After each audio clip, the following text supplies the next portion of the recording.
Chris Daly here, and it's always my extreme honor and privilege to engage with Jamaicans who are making such a difference in our communities there in the diaspora or back home.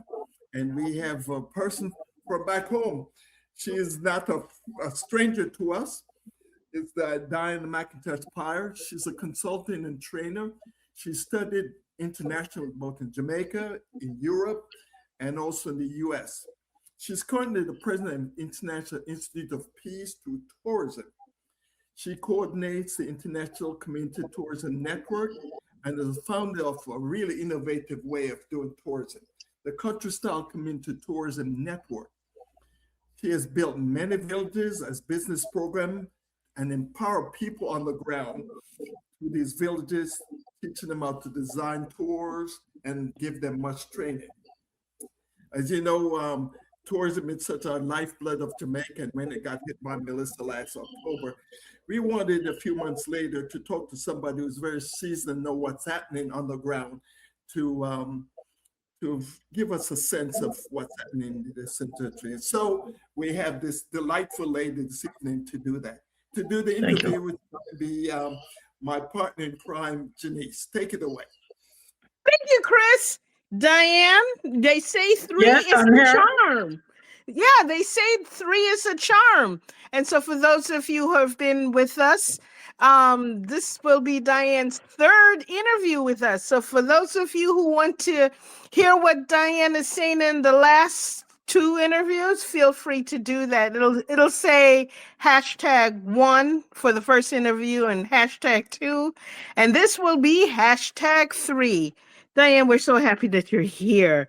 You spent decades shaping the community tourism across Jamaica and the wider Caribbean with training experience spanning Jamaica, the US, UK, Germany. How did this global exposure shape your philosophy and the community tourist has developed a tool? And how does this philosophy feel especially relevant in Jamaica's current moment of recovery? Oh, yes. So you wanted me to respond to you now? Yes. The passion that we've had, it has been a passion that was based on spiritual vision that I had with the good Lord, because I was concerned about our communities not being as involved in tourism many years ago. And I prayed about it because I thought the communities should be responsible for their communities, not somebody else. And it turned out that I was given the name Villages as Businesses. And from that, my life changed. And how I got the mindset, because I saw one of the questions was how I got my mindset that way, is that my family pioneered the grill. And, you know, that's in Westmoreland. And we had guest houses in Savlamar. So I grew up in guest house business because one of the guest houses there was our home as well. And so we entertained guests there as a homestay. And that's how I came up with the homestay program. And I think it's important to mention that we have the support of the International Institute for Peace through Tourism. The founder president discovered us in the late 70s, well, actually it was the early 80s. And when he found out about community tourism, he endorsed Jamaica as the home of community tourism. And that's how we got that endorsement. And he took it and marketed it worldwide through the IPT and appointed me the first president out of the United States for the Caribbean chapter. And he also created an IPT Community Tourism Network and asked me to be the coordinator. So we've had that support from then. And I've been doing the training all over the Caribbean area. I see. You know, Barbados, St. Vincent, just naming a few. Antigua, and Dominica, I took to Dominica as well. And we St. Eustatius, the Dutch Caribbean. And what is good is that people began to understand that tourism is not just sun, sun, and sea. It involves communities, and community tourism is community development, and under which falls over 40 niche markets that we identify. And people, when they heard about the niche markets, the Organization of Eastern Caribbean States asked us to do a presentation in 10 Caribbean countries about it. And, the lady who had her beautiful garden in her home said, "Oh, I can do garden tours." I said, yes, that is the whole idea. And everything is based on entrepreneurship. And for people to understand that they can, within their community, be a part of the program. So that's it in a nutshell. And we feel so good that the Northern Caribbean University Morris Entrepreneurship Center has now given us certification for our training. And they're interested in moving forward. Yeah. So that's really good. So it's like an ecotourism type of thing. The recent Category 5 hurricane struck at the heart of Jamaica's tourism economy and our main source of employment and community livelihood. So you're on the ground. So we definitely need to know the aftermath of Melissa. From what you've seen on the ground, what kind of damages, economically, social, psychological, have local tourism communities experienced that an outsider may not fully understand? Let me tell you something. It's the worst we've ever had in Jamaica. The devastation was tremendous. The homes, lost, churches, everything, especially in the western side of Jamaica. Where I live in Manchester, we didn't have that much problem, thank God. But the fact is, because of the mindset of these communities, especially the ones that we were involved with, they never allowed it to depress them. They went and started doing things for themselves. Very resilient people. Bluefields, for example, did an amazing job. Treasure Beach is doing more than an amazing job. Jason Henson and so on. And then we have, like Beeston Spring, which is one of our main communities. They all are moving ahead, and they're not allowing the depression to take place. And they're getting international support and local support as well.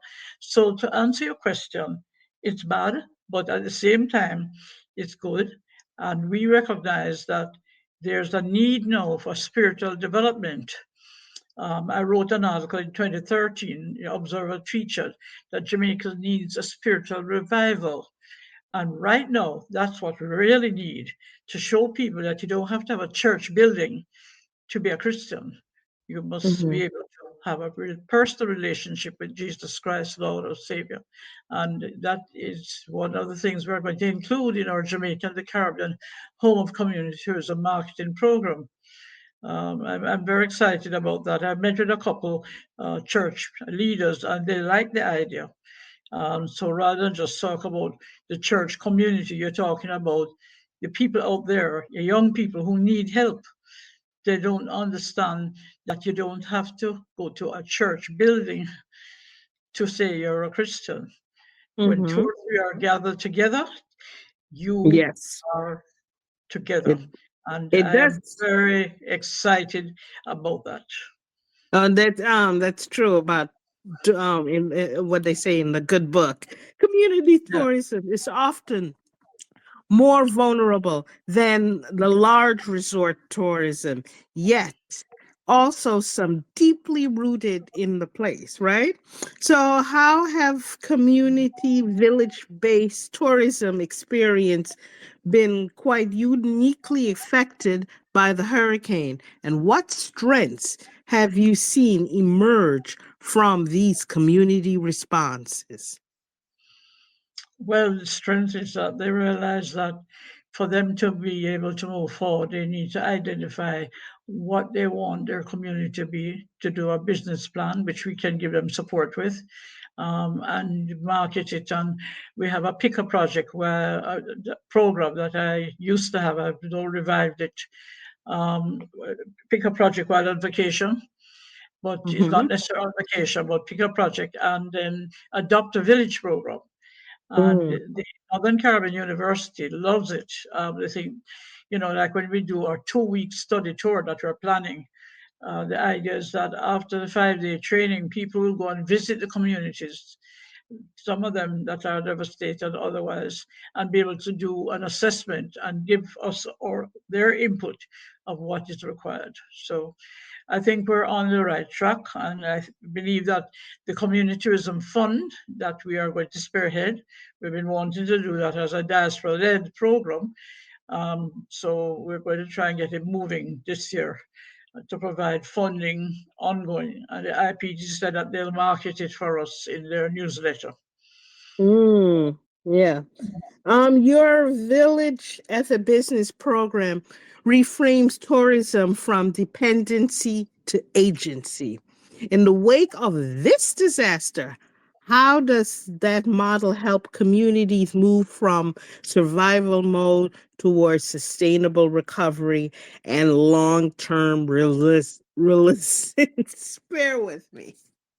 Resilience. Well, the thing is that we have, as I mentioned before, a business plan for each community that is involved with the Village Businesses program. And it is for them now to sit down and say what it is that they would like. And then we will identify sponsors. And I can tell you that Sandals Foundation has done an amazing job, not only in Jamaica, but the Caribbean. And they're one of the potential sponsors. And we have others. One thing Jamaica has, we have some very good businesses and places that want to help. And once the diaspora knows what projects are required for each community, and which we intend to communicate, then I think we're on the right track to move forward. Mm. Country Style Community Tourism Network has emphasized training, tour design, management, and marketing. Since the hurricane, which of these capacities has most urgent for the community, and how are you adapting your support to meet that urgency?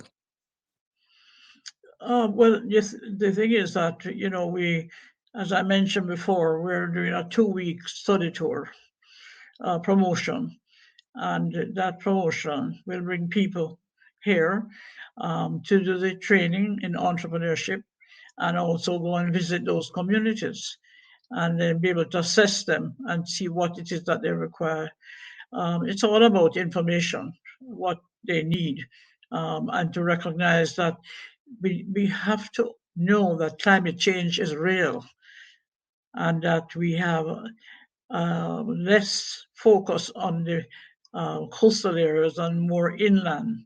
development. This is something I'm very passionate about, to do inland development rather than just the coastal areas, because Jamaica has a problem, as other destinations have, where we have limited amount of reefs. We only have about 15% of our reefs left, and it's And then, affected our fish yeah, life.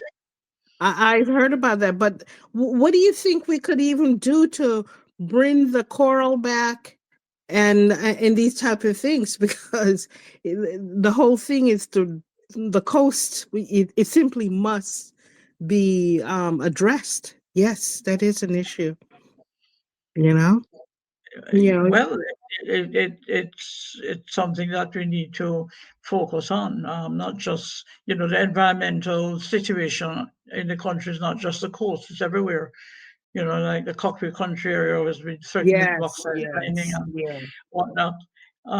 Jamaica is a very beautiful place, It and we is. need to preserve it. And it hurts us. It hurts me very much because I knew Jamaica from growing up, born and grow, and know all the beauty of it. And see what is happening is not okay. Unbelievable. No, it's not. Your partnership with the institutions like the University of West Indies, Northern Caribbean, and now regional networks represent a powerful bridge between education and grassroots action. How do these academic partnerships help accelerate recovery while preparing the next generation of community tourism entrepreneurs? Well, how they can do it is that they can plan to have the students come to Jamaica, for example. I mean, we have the Caribbean here, but Jamaica got so badly hit, to participate in the restoration progress.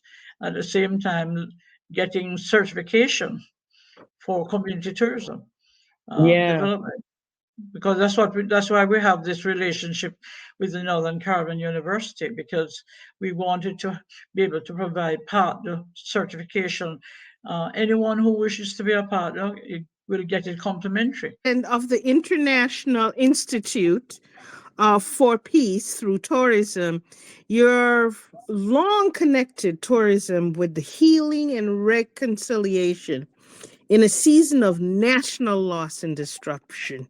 How can tourism function not just as an economic engine, but as a force for community healing and dignity?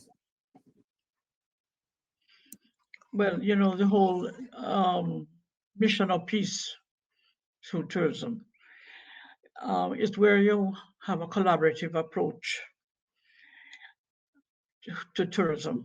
So, large, small, doesn't matter who you are, we can all work together in a united way. And that's what we're pleading with everyone to do, and don't have competition with each other. And I believe that you get more visitors coming to Jamaica, knowing that they can experience the culture and the lifestyle of the people, because our tours that we have is lifestyle. You go to the church, you go to the schools, you go to the business places, and each place gets an amount per person for the tours. TUI is the largest tour operator in the world, based in the UK. We're very impressed with our approach. So much so, that they had a contract with them for 3 years, where they could enjoy the community near Negril, called Orange Bay. And it was really special because they went to hairdressing salon, they went to the community bar, they went to the church, and they didn't go to something that was created. They went to what there is, and the community didn't realize that they themselves could be an attraction, not something that you have to build.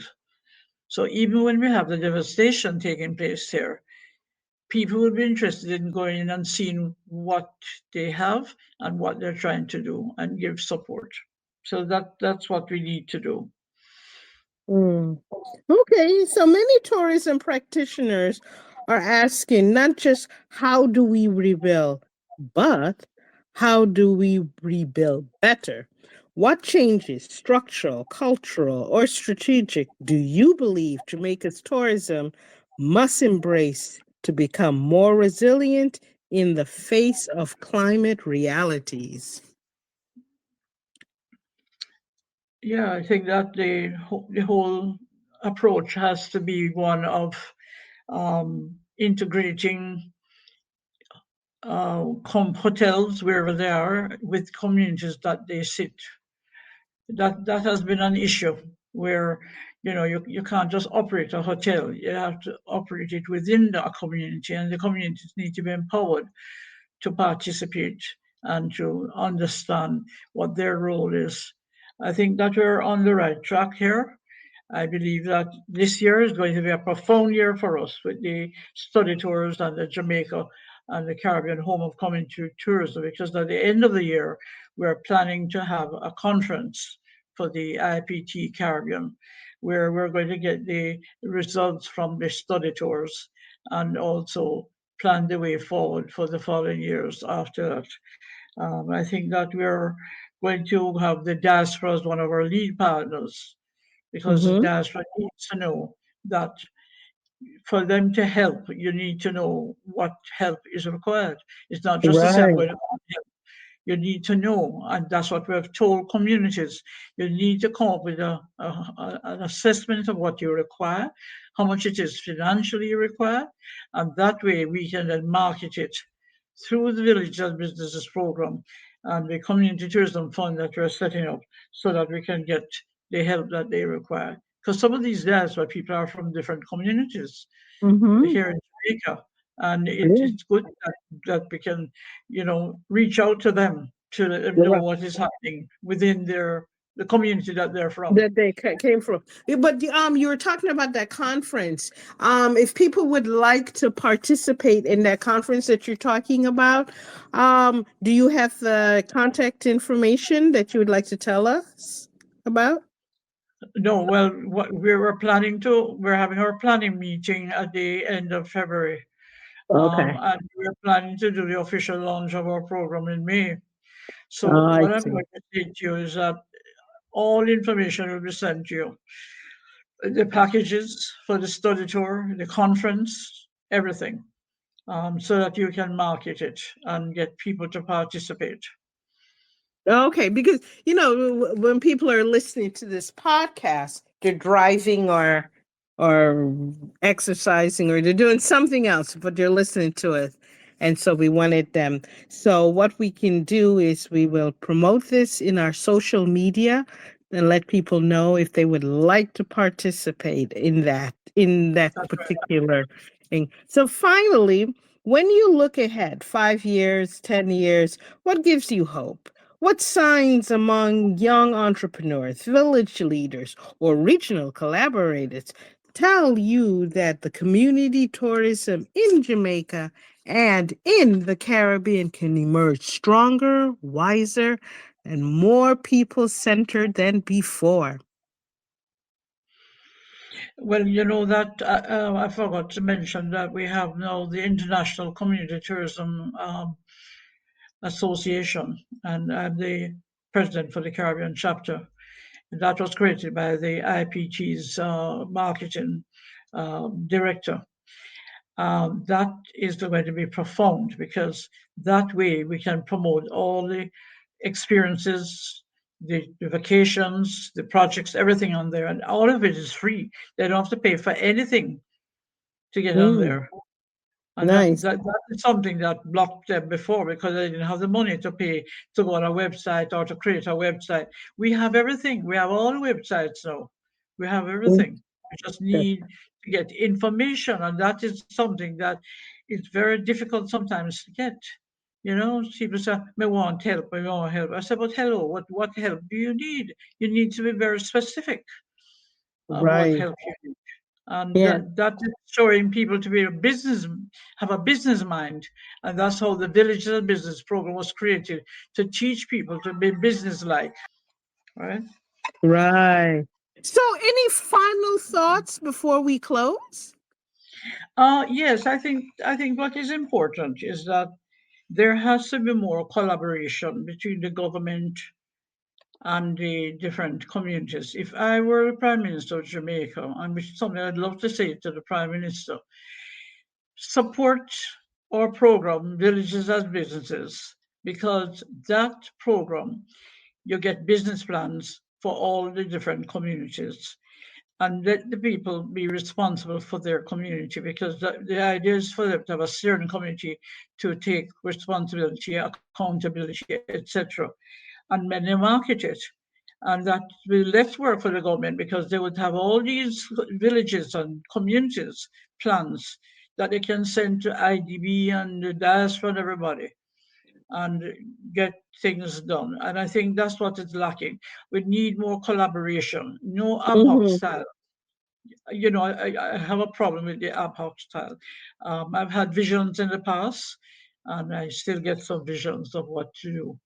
And I think what we are not able to see happening as much as we would like is to have less political approach, but more a united approach in the interest of the country. And I think that God is in charge. And I think we need to be more spiritual in our approach. And that's why we have included a spiritual retreat so that we can get that message across. So that's what I'd like to end by saying, that if we do that, you'll be surprised what can happen. And so if our audience would like to get in touch with you, how can they do so? Give us your website or contact Oh, information. yes, I can do that. The website is visitcommunities.com/Jamaica.